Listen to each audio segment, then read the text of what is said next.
Buenos días. Bueno, hoy continuamos con el psicoanálisis, psicología profunda.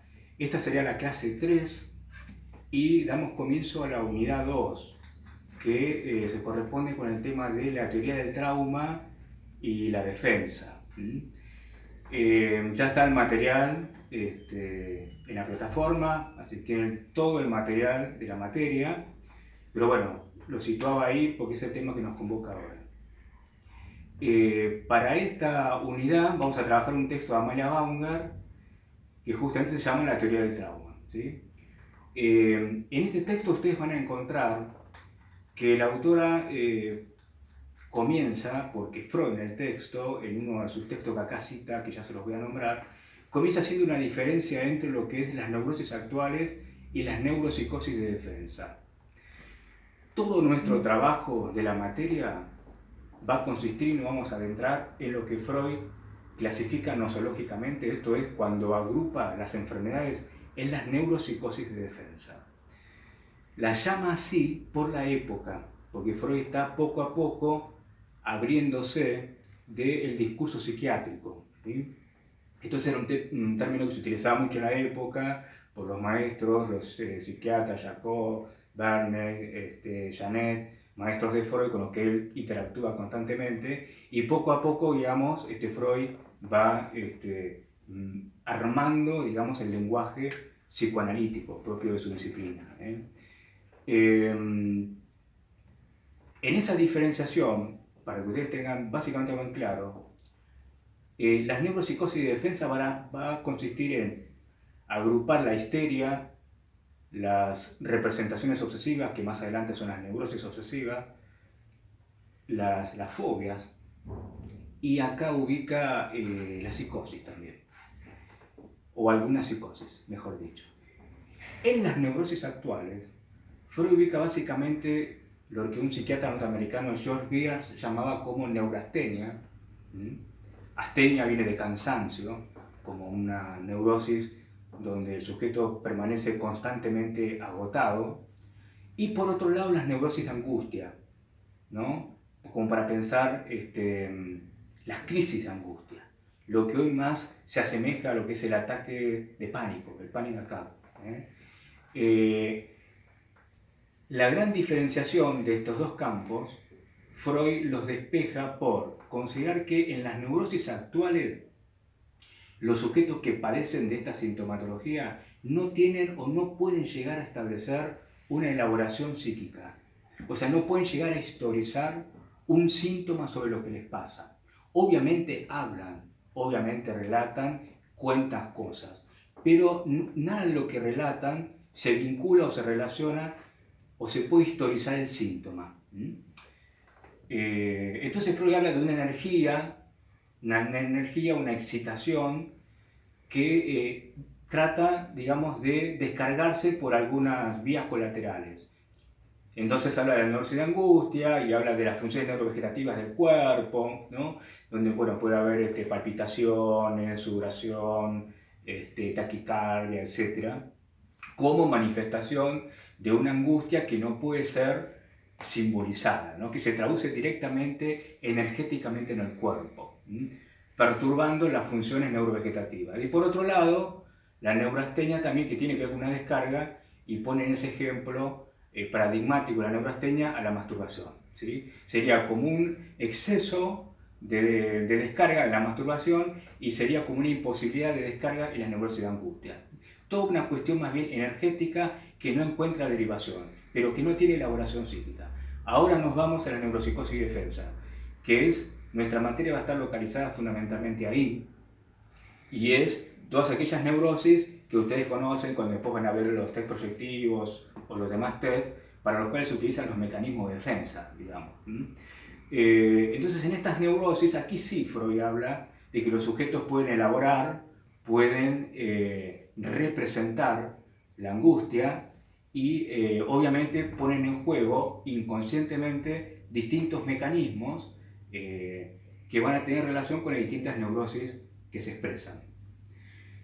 En el comienzo del texto hacen mención a esto, y esta es la diferenciación, ¿sí? comienza hablando un poco de la histeria, porque Freud hablaba también de la histeria traumática en los comienzos de su disciplina, y el concepto de trauma es un concepto que no es unívoco. En Freud va como variando según, digamos, los momentos de la obra freudiana. En los comienzos está muy ligado a la noción de histeria, podríamos decir que es como una teoría más bien, como dice un autor, intimista, del interior, de dentro, ¿sí? De la subjetividad de esos pacientes, ¿no? Recuerden que Ana O hablaba del teatro privado, ¿sí? Esta cuestión que se juega dentro de la subjetividad de los pacientes. Y Freud al final, por ejemplo, en Más allá del principio del placer, pareciera deslizarse a una teoría del trauma que tiene que ver más con un carácter de exterioridad. Por eso habla de las neurosis traumáticas, del choque, de los accidentes, y establece vinculaciones entre unas y otras. Esto es para que ustedes tengan, digamos, un poco el panorama de los cambios que Freud va haciendo.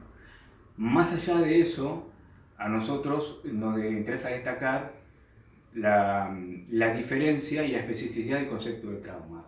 Una cuestión primordial que es importante señalar es que el trauma para Freud se va advirtiendo en los distintos historiales, no tiene que ver con el hecho acaecido en sí. O sea, no se trata del acontecimiento que rápidamente es productor de trauma, sino que vamos a encontrar en Freud que tiene que ver con el recuerdo de lo traumático. O sea, lo que va para Freud activar lo propiamente traumático va a ser el recuerdo. Por eso el recuerdo va a ser un recuerdo patogénico o traumatogénico, si ustedes quieren, ¿sí?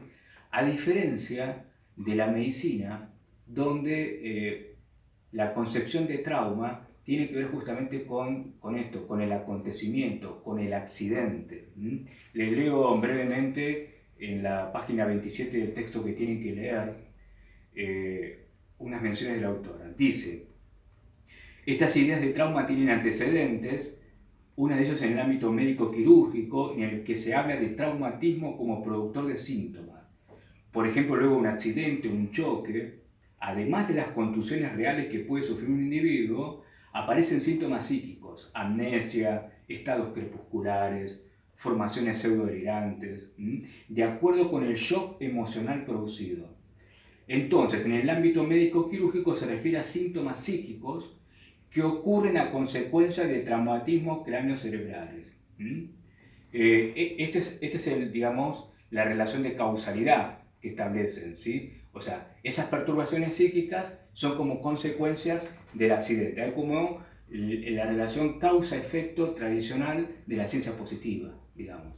Les recuerdo la primera conferencia que hablamos que la medicina maneja este tipo, digamos, de lógica, y está bien que así sea. El punto es que el psicoanálisis se va a manejar de otro modo, va a plantear otro tipo de causalidad y no va a responder a esta cuestión del hecho en sí como que tiene como consecuencias la producción de síntomas psíquicos.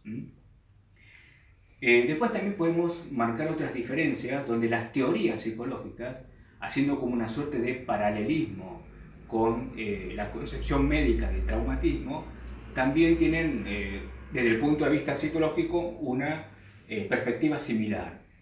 Les leo para que ustedes lo adviertan. En la página siguiente dice: se encuentran algunas corrientes psicológicas las cuales hacen una analogía con la noción de fracción.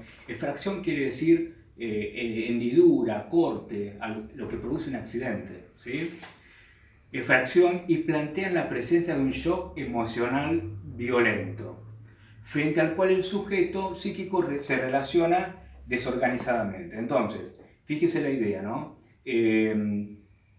La presencia de un shock emocional violento, como por ejemplo se habla de, hoy actualmente en las teorías cognitivas, el estrés postraumático, por ejemplo, está como en esa línea de causalidad, de lógica que estamos planteando. O sea, es una lógica psicológica similar a la lógica médica. Y Freud, con sus descubrimientos, empieza a cuestionar y a darse cuenta que su concepción de trauma, no se puede enmarcar dentro de esta lógica de causa-efecto de la ciencia positiva.